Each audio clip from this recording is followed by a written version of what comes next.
Olá, meus amigos, que a paz do ressuscitado esteja com vocês.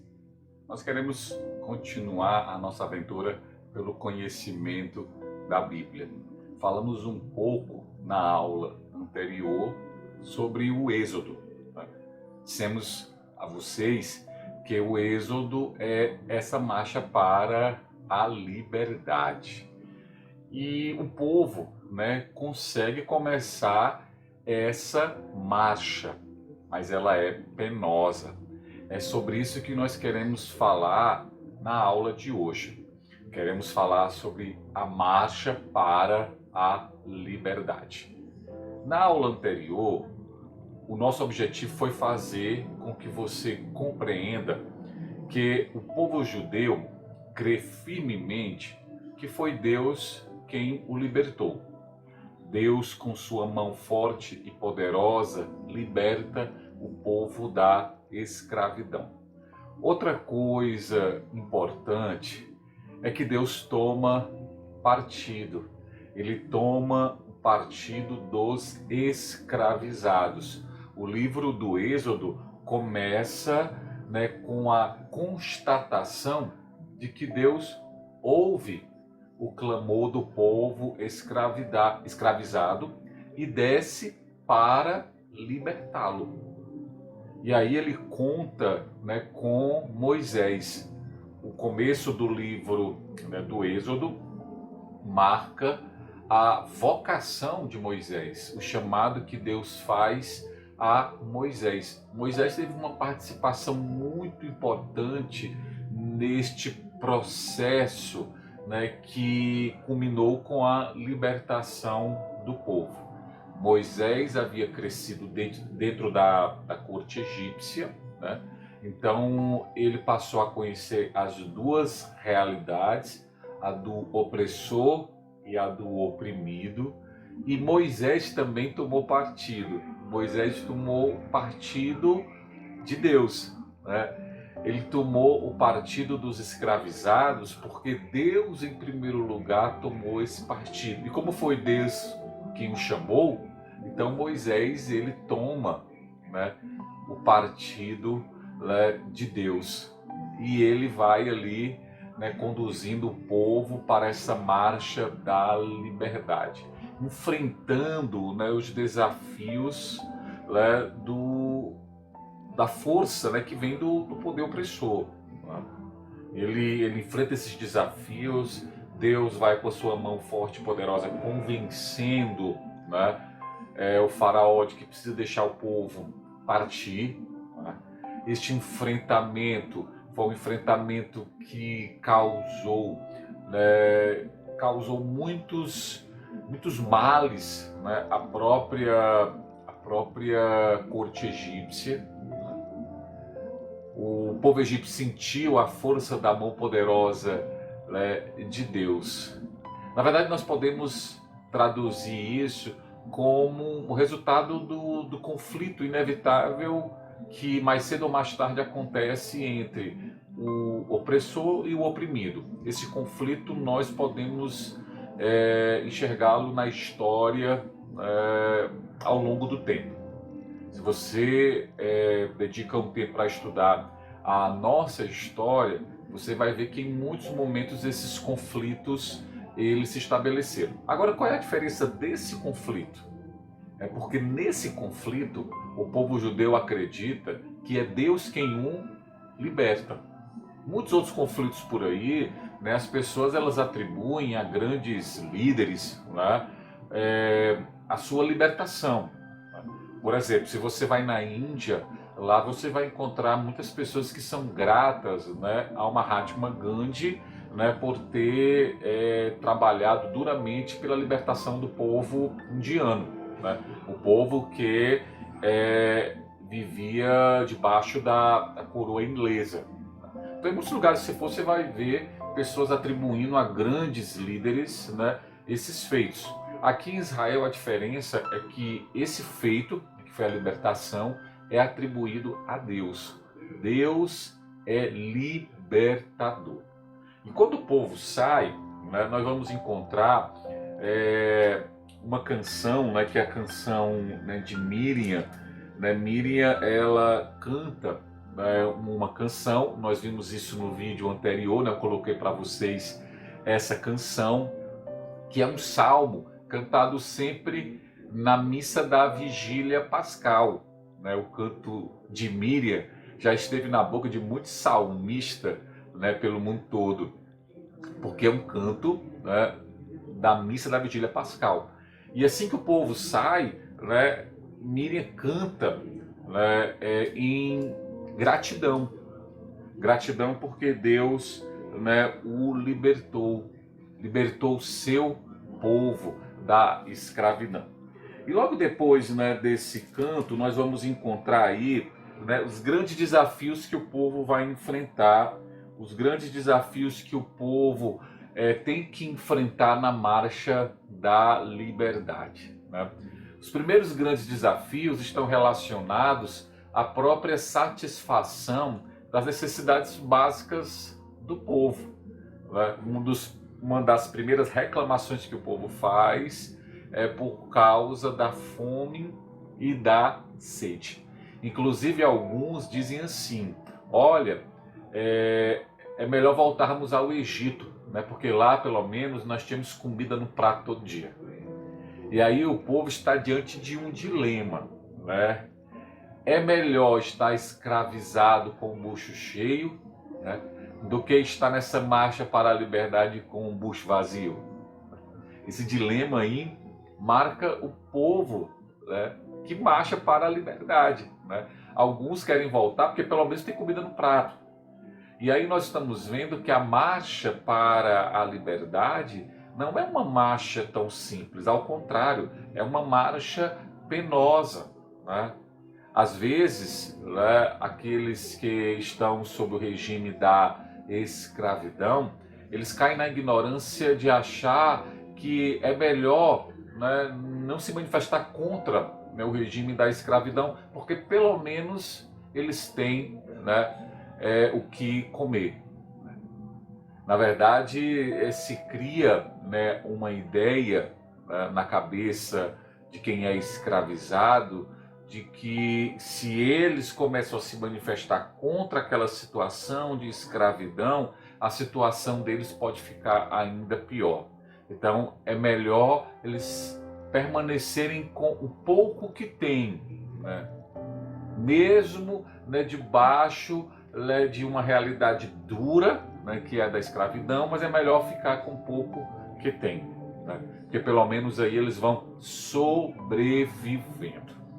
Esta é uma grande realidade que marca o povo de ontem, o povo de hoje vai marcar o povo, né, de amanhã. Né? Muitos, ao invés de viver, né, estão apenas sobrevivendo. Né? E aí se vê em situações dolorosas. Né? Uma delas, por exemplo, sem dúvida, é a fome. É uma situação dolorosa que muitos ainda hoje reclamam por viverem nessa situação, uma situação de miséria que nos coloca todos dentro de um mesmo pecado que a doutrina social da igreja chama de pecado social. Então nós não podemos ficar indiferentes ao grito, né, que ecoa de muitos lugares, um grito de fome, né, que foi o grito, por exemplo, do povo. Né? O povo grita porque sente fome. E Deus vem saciar, né, o povo. Né? E aí quando você lê aqui o livro do Êxodo, né, a partir do capítulo 16, você vai ver uma ação poderosa, né, de Deus que vai cuidando do povo ao longo dessa marcha. Né? E é claro que ao longo dessa marcha, alguns conflitos se dão por causa das necessidades básicas. Tá? Esses são conflitos que são imediatos. Né? Hoje, olhando para a realidade sociopolítica, né, dos povos, nós estamos vendo que em muitos lugares, né, os conflitos eles se dão por causa dessas necessidades, né, imediatas que precisam ser satisfeitas. Né? O ser humano ele tem necessidades e ele reclama, não é, quando essas necessidades não são satisfeitas. E muitas vezes a negação dessas necessidades imediatas do ser humano faz com que violências se estabeleçam em todos os cantos do mundo. Essa é uma realidade de conflito que nós não podemos deixar de mencionar. Conflitos que se estabeleceram ontem e se estabelecem hoje e vão se estabelecer amanhã. Quando é negada ao ser humano a satisfação das suas necessidades, mais cedo ou mais tarde a violência ela se estabelece, porque o ser humano ele vai deixando aquilo que o faz humano. Porque assim, compreendam bem, gente, a satisfação das necessidades básicas do ser humano é o que faz dele humano. Por exemplo, a questão da fome. A fome faz com que muitos fiquem numa condição de desumanização. Às vezes nós olhamos em alguns lugares pessoas no estado de desnutrição, de subnutrição, por causa da fome. E aí você olha muitas vezes para crianças e jovens numa situação como essa e você vê o estado de desfiguração. Você vê que estas pessoas elas estão perdendo, elas estão perdendo a sua humanidade. Mas não só elas. Nós que muitas vezes ficamos indiferentes a essa realidade de fome, nós também estamos perdendo a humanidade. Nós podemos estar bem alimentados, mas nós vamos perdendo a nossa humanidade por causa da indiferença diante da realidade desses que não têm o que comer. Por isso que eu dizia para vocês, a doutrina social da igreja, ela nos coloca dentro de um mesmo pecado, que é o pecado social, quando nós não cooperamos para que esta realidade, que é desumanizadora, ela cesse. E eu mencionei uma, mas nós podemos mencionar muitas outras que desfigura a própria imagem de ser humano que nós temos. Então, a negação da satisfação das necessidades básicas do ser humano, ela desencadeia um processo de desumanização. E nós precisamos lutar contra isso. Outra coisa que você vai ver logo a partir do capítulo 16 do livro do Êxodo, são os conflitos que se estabelecem também em torno das lideranças. O povo marcha para a liberdade, algumas lideranças foi Deus mesmo quem escolheu. Moisés e Arão, foi Deus mesmo que escolheu esses dois para conduzir o povo nesse caminho. Só que começa a existir conflito em torno dessas lideranças. Mais tarde, você vai ver no livro do Êxodo que alguns conflitos se estabelecem entre as principais lideranças. Tem um momento em que Miriam e Arão eles se colocam contra Moisés. Vejam, as principais lideranças do povo, e elas passam a lutar entre si. Então, um outro conflito que ameaça a estabilidade do povo que caminha, que faz essa marcha, é justamente os conflitos em torno do poder. As pessoas olham para Moisés e acham que ele não consegue mais conduzir o povo nessa caminhada. Eles encontram ali justificativas para dizer que Moisés não é o líder para conduzir o povo na marcha para a terra prometida. E Deus intervém para dizer, foi eu que escolhi Moisés, foi eu que coloquei aqui Moisés à frente de vocês. Então, uma outra coisa importante que nós devemos entender, e que o livro do Êxodo aponta para nós, é que o processo de convivência humana é um processo conflituoso, onde as pessoas muitas vezes elas lutam entre si. Elas lutam entre si. Então, é preciso administrar esses conflitos. E o grande trabalho que se tem é de administração desses conflitos que inevitavelmente surgem entre aqueles que convivem. A antiga luta pelo poder né, a antiga e nova, né, luta, né, pelo poder que se estabelece ao longo, né, dos tempos, pode destruir todo o projeto, inclusive o projeto que Deus sonhou, o projeto que Deus quis que se estabelecesse aqui ou acolá. Né? O projeto de Deus pode ser destruído, né, pela luta entre os líderes ou pela luta entre os liderados e os seus líderes.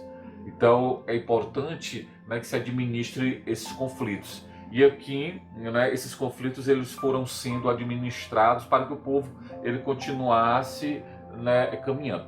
Nós não devemos ter medo dos conflitos que estabelecem nossas comunidades. Nós não devemos ter medo deles, né? Nós devemos pedir a Deus sabedoria, né, ciência e discernimento para administrar esses conflitos, porque todo conflito nos faz crescer. Se você olhar para a sua vida, um dos momentos que você mais cresceu foi quando os conflitos se abateram, porque você precisou ali, inclusive, de criatividade. Muitos, diante de conflitos, veem a capacidade criativa que tem, né, para conseguir sair dessa realidade, né, conflituosa. Né? É na realidade conflituosa que nós temos que exercitar, né, o dom do diálogo. Né? Nós devemos dialogar, né, fazer com que as partes dialoguem e assim encontremos uma saída, né, para esses conflitos. Sem esquecer, veja, nós estamos falando de um povo que caminha e que caminha na certeza de que Deus caminha com eles. Portanto, nós não podemos esquecer que nesta relação que nós vivemos entre nós como comunidade, Deus precisa caminhar conosco. A invocação dessa presença de Deus como aquele que caminha no meio das nossas comunidades é importante, porque às vezes nós retiramos Deus das nossas discussões comunitárias, colocamos Deus de fora dos nossos encontros, das nossas reuniões, né? E aí queremos decidir, né, simplesmente por nossa própria capacidade intelectual, por nossa inteligência, por nossa sabedoria humana. Né? Muitas vezes aqui foi Deus que interveio, né, fazendo com que o povo pudesse resolver assim os seus conflitos e continuassem caminhando. Então é importante acreditar que Deus continua vindo a nós, Deus continua agindo no meio de nós, né, e continua intervindo em nosso favor para que as nossas comunidades, né, elas continuem caminhando, né, na direção da Terra Prometida. O grande problema é quando os conflitos nos empurram para longe desse propósito que é a Terra Prometida. Né? Quando os conflitos eles fazem com que as pessoas caminhem por caminhos distintos, cada um indo numa direção, e aí o povo disperso já não consiga mais enxergar o horizonte da Terra Prometida. Então é importante é importante dizermos isso para vocês, né? Continuando aqui o livro do Êxodo, né? Moisés ele luta contra todos os conflitos que se estabelecem. Moisés luta com uma outra arma, que é a arma da, né, oração. Então nós encontramos, por exemplo, aqui no capítulo 17, né, do livro do Êxodo, né, um evento que é uma guerra que se estabeleceu, uma pequena guerra que se estabeleceu contra, né, os amalecitas, e o autor sagrado disse que quando Moisés estava com os braços para o alto, o povo vencia. Quando Moisés baixava o braço, o povo perdia. É uma imagem, né, muito bonita para nos lembrar que, né, a oração é um caminho de transformação das realidades conflituosas que nós vivemos. Né? Eu posso até dizer para vocês que é o caminho, né, a oração. Os braços levantados significam braços que estão aí, né, apelando, né, para o poder divino, para que ele venha intervir em favor, né, do povo. Então, Moisés representa, muitas vezes no livro do Êxodo, a imagem do orante, né, daquele que está em comunhão com Deus. O próprio autor do livro do Êxodo, mais na frente, diz que Moisés se entretinha com Deus face a face. Então Moisés ele estabelece com Deus uma relação de amizade. Então Moisés é a imagem no livro do Êxodo do orante. Levantar e baixar as mãos pode simbolizar a luta que enfrentamos com ou sem Deus, né? Então, quando levantamos as mãos, isso pode representar a luta com Deus, né? E baixar as mãos significa essa luta sem Deus. Nós precisamos escolher com quem nós queremos lutar, as muitas lutas que as nossas comunidades elas enfrentam, se queremos lutar com Deus ou sem Deus, né? Aqui nós precisamos também compreender, capítulo 18, que Moisés é aquela imagem do profeta. Então o profeta é aquele que ouve a Deus. E Moisés, em um dado momento, ele precisa dividir, né, as atribuições com outros. O seu sogro Jetro chega e vê que Moisés está carregado de trabalho, né? E ele diz, olha, assim você não vai conseguir, né? E Jetro, com toda a sua sabedoria, ele faz com que Moisés divida o trabalho, né? E a Sagrada Escritura diz que o espírito de Moisés se repartiu, né, sobre esses homens que passaram também a colaborar com Moisés, né, no cuidado do povo, né? E nós podemos aqui dizer duas coisas para você que acompanha esse curso. A primeira, todos somos chamados a ser profetas, né? Existe sobre nós também, por ocasião do nosso batismo, um munus profético. Isso significa dizer que nós, né, podemos ouvir a Deus. A primeira coisa do profeta, a gente pensa que é falar de Deus. Mas o profeta, a primeira coisa, ele é alguém capaz de ouvir a Deus, né? Deus que fala, né, de tantos modos e maneiras. Então, o profeta, em primeiro lugar, ele é alguém com a capacidade de ouvir. Segundo, né, ele tem a capacidade de falar. Se você olhar para a antiga tradição profética, nós vamos chegar lá no nosso curso, com a graça de Deus, né, se você olha para a antiga tradição profética, né, do povo, né, de Israel, eram pessoas que não vinham, muitas delas, das classes dirigentes do povo, né? Profetas como, por exemplo, Amós, eram pastores, né? Mas foram chamados por Deus para poderem falar aquilo que antes eles ouviram da parte de Deus. Então, nós somos chamados ao profetismo. Então, para isso, nós precisamos aprender a ouvir, né, e falar.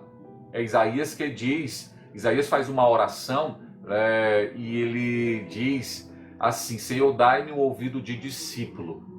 Veja que oração, né? Dai-me o ouvido de discípulo. Todos nós líderes deveríamos fazer essa oração de Isaías. Porque às vezes o líder acha que precisa ter a grande capacidade de organizar, de falar, de fazer planejamento, mas o líder precisa ter a capacidade de ouvir. Então reze, você que é líder, né, com Isaías, e diga, Senhor, dai-me ouvido de discípulo. Dai-me ouvido de discípulo. Isso é muito importante, né, para nós. E segundo, as nossas comunidades, elas precisam aprender que muitos, né, cooperam, né, com o trabalho que precisa acontecer em um lugar. Imagine o pároco, né, de qualquer paróquia, se ele não contasse com os movimentos, grupos e comunidades naquele lugar em que ele pastoreia o povo de Deus, né?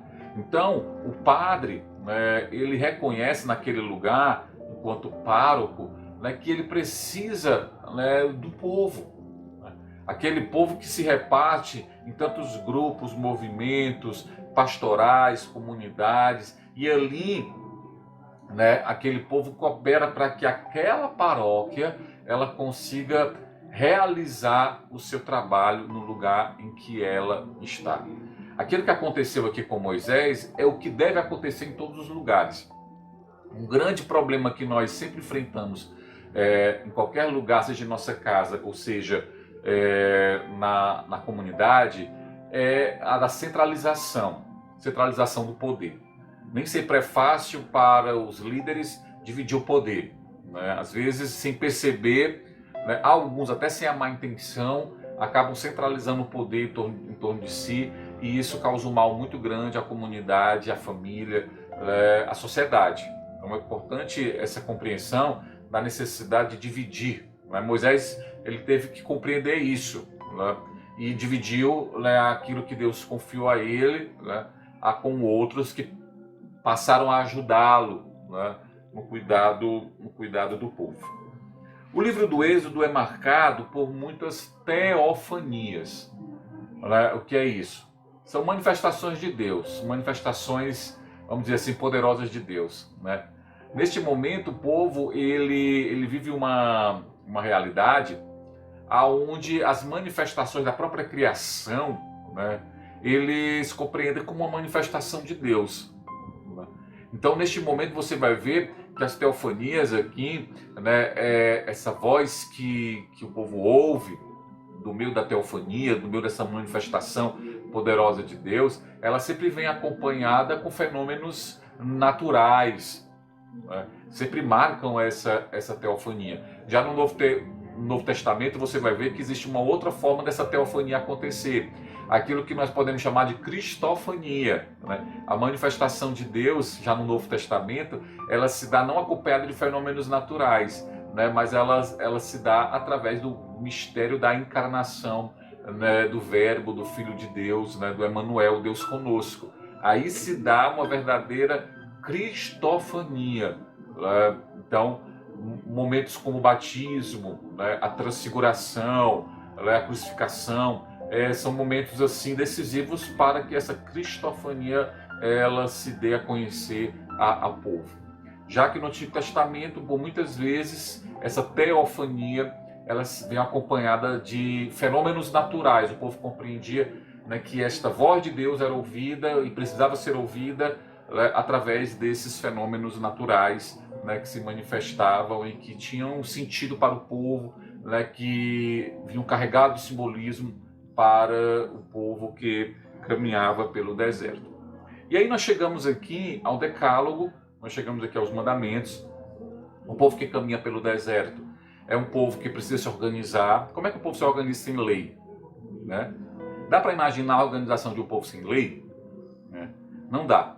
A gente pode até imaginar que algumas leis possam ser questionadas, possam e devam ser questionadas, mas não podemos imaginar um povo caminhando sem lei. Por isso, ao longo da caminhada, Deus, né, ele envia ao povo um conjunto de leis, né, que o povo passou a chamar de mandamentos, decálogo, né, ou simplesmente lei, né? Então, os mandamentos eles têm uma validade, né, impressionante, né? Cruzou o tempo, né, os mandamentos, e hoje nós encontramos dentro da nossa catequese a imensa importância dada, né, aos mandamentos, porque, né, é palavra eterna, né, que ressoa ainda, inclusive ressoa dentro das sociedades, né, dentro das sociedades ressoa a validade dos mandamentos. Na nossa próxima aula vamos falar só sobre os mandamentos, então eu queria que você em casa lesse já o capítulo 19 e o capítulo 20, né, do livro do Êxodo, tá? Também que você leia a terceira parte do Catecismo da Igreja Católica. O Catecismo da Igreja Católica é dividido em 3 partes, né? E a terceira parte, né, o conjunto assim, né, o centro, né, da terceira parte são os mandamentos. Eu vou colocar aqui nos comentários, né, os capítulos que você deve ler, né, para maior compreensão daquilo que nós estamos falando, e também um link para você ir até a terceira parte do Catecismo da Igreja Católica. É importante que você leia e você aprofunde esta catequese importante sobre os mandamentos. Na nossa próxima aula vamos falar apenas sobre isso. Deus abençoe vocês, né? Fiquem em paz e até o nosso próximo encontro.